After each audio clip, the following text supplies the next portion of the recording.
Surprise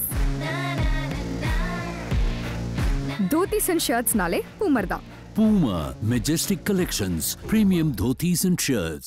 ஒரு பொண்ணும் பையனும் பைக்ல போனாலே லவர்ஸ் நினைக்கிறது இல்ல திருந்துங்கடா. டுகே பாய் என்னோட சினிமா எக்ஸ்பீரியன்ஸ்ல சொல்றேன் ட்ரையாங்கிள் லவ் ஸ்டார்ட் ஆயே தீரும். வெளிப்படையா இருக்கிறதெல்லாம் உண்மை ஆயிடும். உண்மை சில நேரம் வெளிப்படையாவும் இருக்கிறது இல்ல சார். லவ் பண்றேன். நீ கேயா? பொதுமக்களுக்காக திரையிடப்பட்ட ஸ்பெஷல் பிரீமியரில் அமோக வரவேற்பு பெற்று உங்களை பரவசப்படுத்த ஃபயர் உலகெங்கும் உங்கள் அபிமான திரையரங்குகளில் பிப்ரவரி 14 முதல். ஹாலிடேஸ்னாலே அது நம்ம GT Holidays தான். GT Holidays, South India's #1 travel brand. You know you are special when you're with GT Holidays.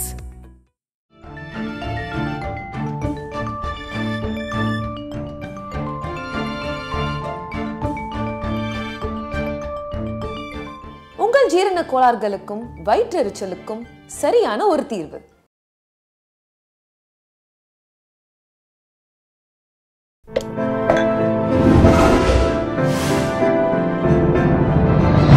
Sai with Chitra.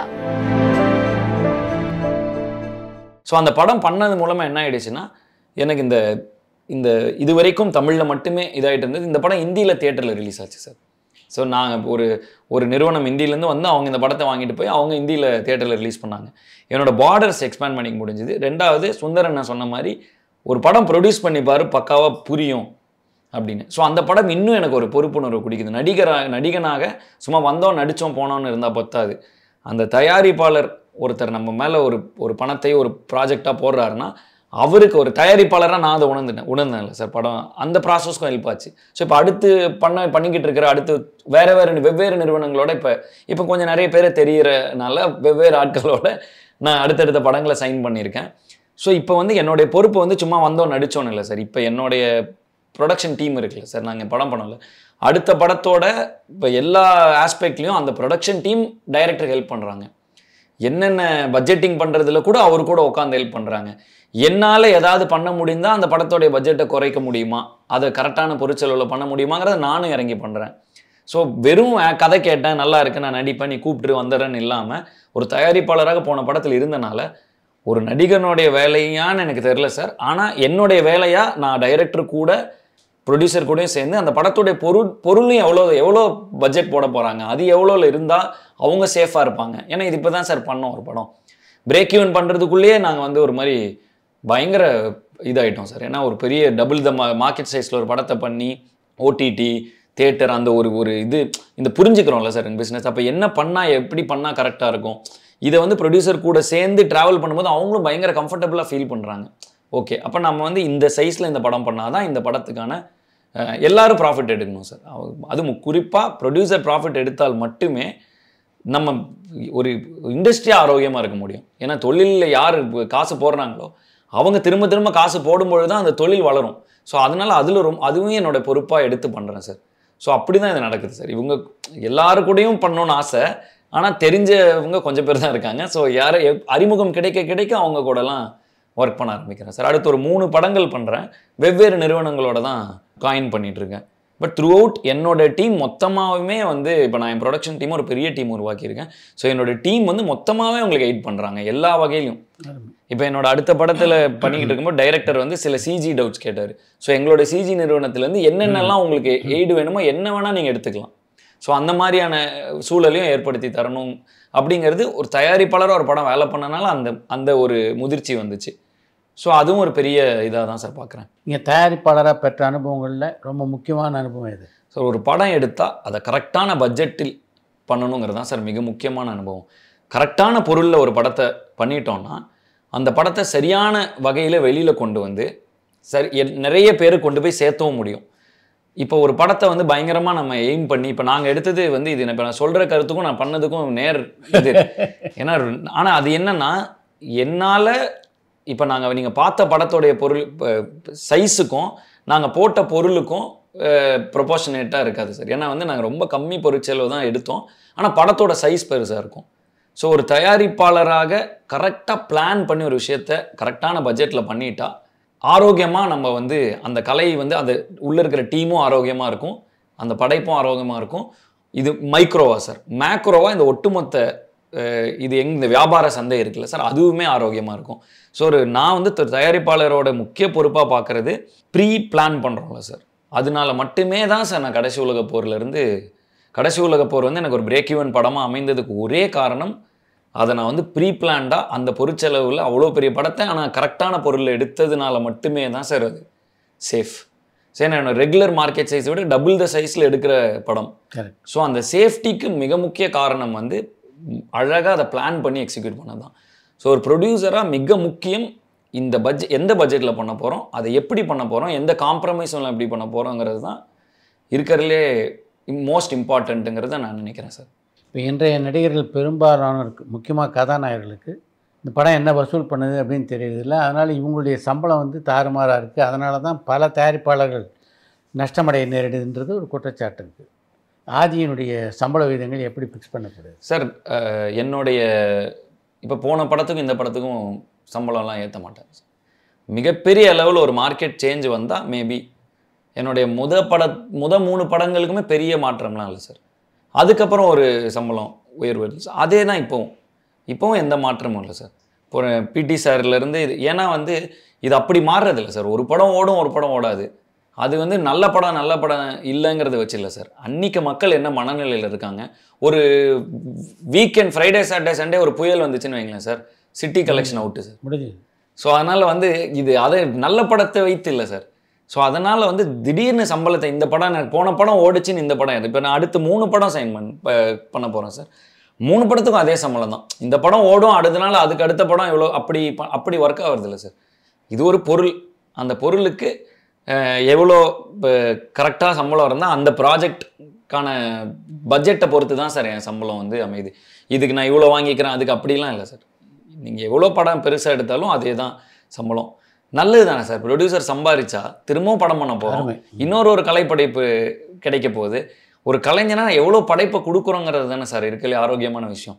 அப்போ வந்து அது ப்ரொடியூசர் காசு சம்பாதிக்கிறாங்கன்னா அது திரும்பியும் கிடைச்சாதான் அவங்க உள்ளே போடுவாங்க. இப்போ அவங்களுக்கு சம்பாரித்து கொடுக்கறதும் ஒரு பொறுப்பாக தான் சார் பார்க்குறோம். நடிகன்னா சும்மா நடிச்சுட்டு அது இல்லை சார், அது அப்படி ஒர்க் ஆகிறது இல்லை சார். இங்கே ஆரோக்கியமாக நம்மனும் சார், இது வந்து பொதுநலம்லாம் இல்லை சார், சுயநலம்.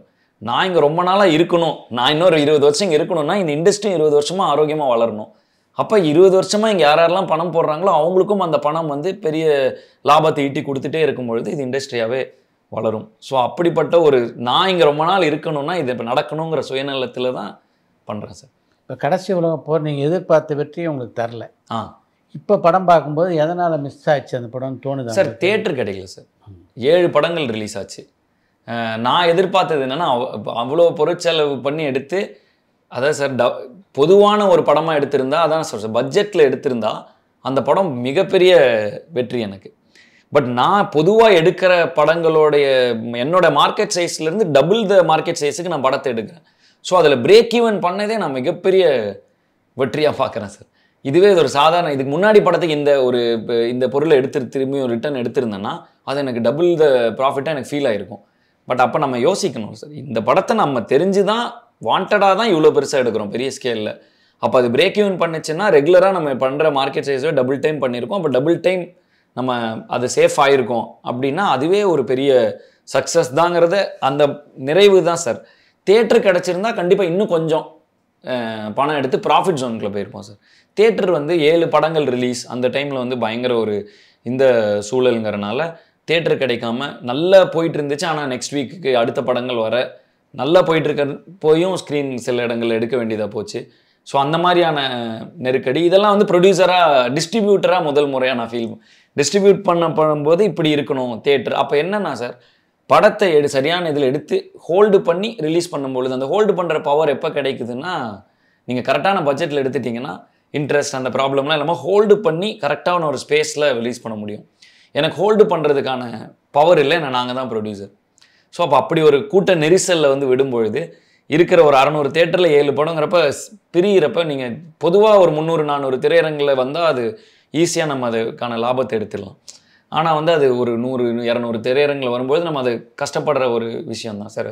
அதுலேருந்து தெரிஞ்சுக்கிட்டது என்னென்னா இனிமேல் வந்து ரிலீஸ் டேட்டுங்கிறது போது அதை ஒரு ஹோல்ட் பண்ணி கரெக்டான ரிலீஸ் டேட்டு சூஸ் பண்ணி அந்த படத்துக்கான கிளைமேட்டாகவும் இருக்கணும் சார். ஒரு திருவிழா டைமில் போய் பயங்கர டார்க்காக ஒரு படத்தை எடுத்தால் அதுக்கான இது இருக்காது. ஸோ மக்கள் மனநிலையை பொறுத்தும் ரிலீஸ் பண்ணணும். ஆகஸ்ட் ஒருவேளை நான் யோசிச்சதான் சார், ஆகஸ்ட் 15 அது ஒரு மாதிரி இந்தியா திரும்ப பிடிக்கிறோம் அந்த மாதிரி, அது ஆகஸ்ட் 15 வந்திருந்தால் ரொம்ப நல்லா இருந்திருக்கும். ஆனால் வந்து இன்றைக்கி வந்து அப்படி ப்ரொடியூசர் மட்டுமே முடிவு எடுத்துறது இல்லை சார், ஓடிடி இருக்காங்க.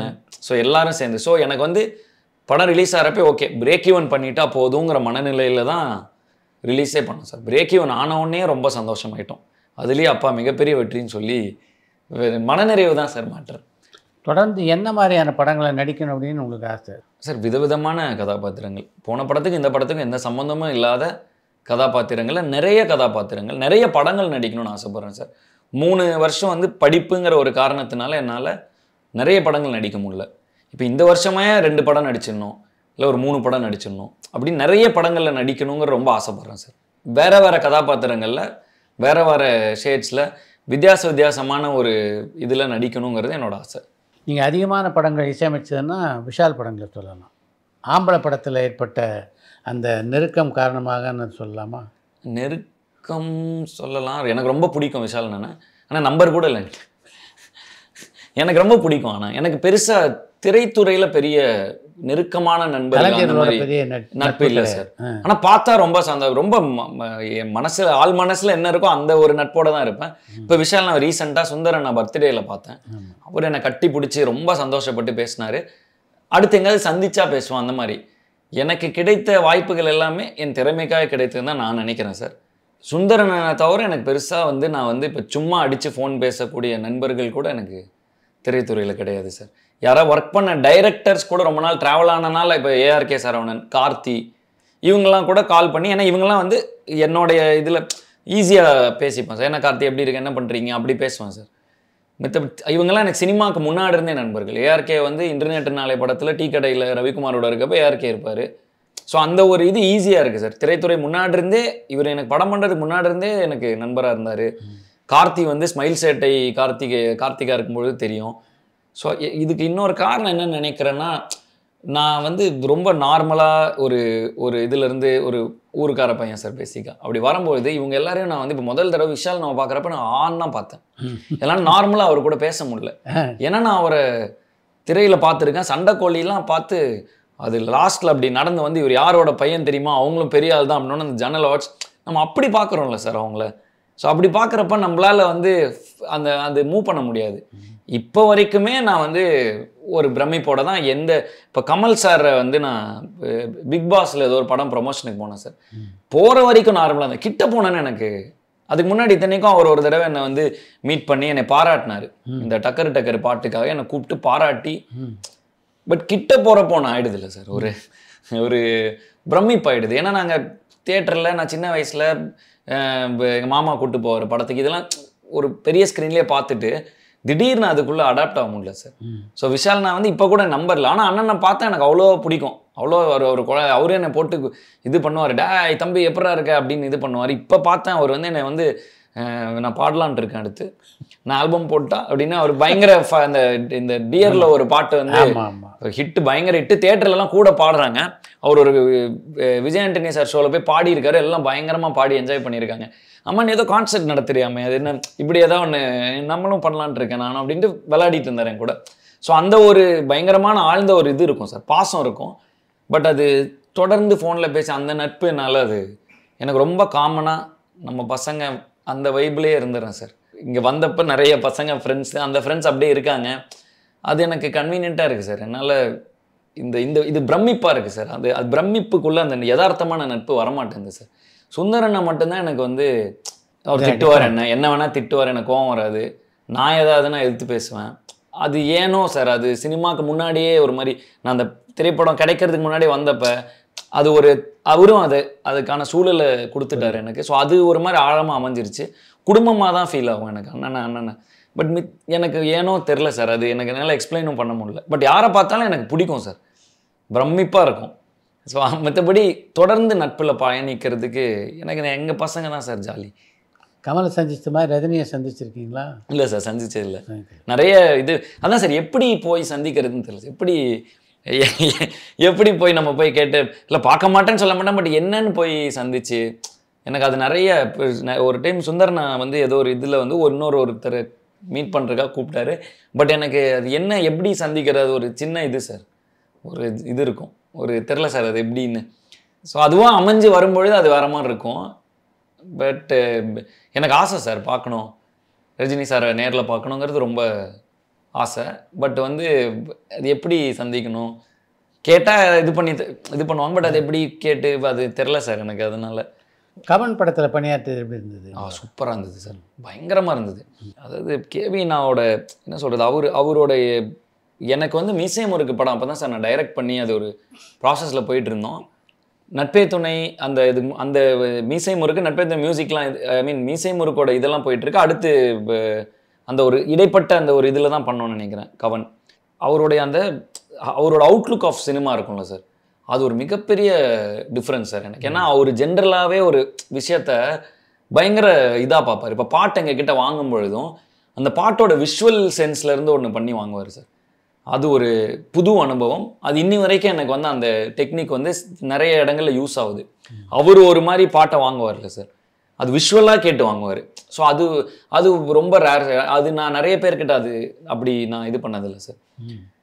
அஜய் ஞானமுத்து இருக்காரு சார், இமைக்கானடிகள் பண்ண, அவர் அந்த மாதிரி ஒன்று பண்ணுவார் சார். அந்த ஒரு மாதிரி விஷுவலாகவே வாங்குவார், இப்படி வேணும் அப்படிங்கிற மாதிரி ஒன்று. அது கேவியான சார். ஆனால் அது கேவியான சார் அவ்வளோ பர்ஃபெக்டாக இருக்கும் சார். அது ஒரு டிவி, அந்த டிவியில் இப்படி இருக்கும், இங்கே லைட்ஸ் மாறும், இங்கே வந்தால் இங்கேருந்து இப்படி வரணும், அவ்வளோ விஷுவலாக கேட்டு வாங்குவார். அது ரொம்ப நல்ல ஒரு இது. எனக்கு அது படங்களில் இயக்கும் பொழுது கூட பயங்கரமாக யூஸ் ஆகிருக்கு சார் அவருடைய அந்த இது. ரொம்ப நல்ல அனுபவம். டிஆர் சாரை பாட வச்சோம். அதுதான் எனக்கு டிஆர் சார் ரொம்ப பிடிக்கும். அவரு கூட அவரை பாட வச்சது எனக்கு அவ்வளோ சந்தோஷம்.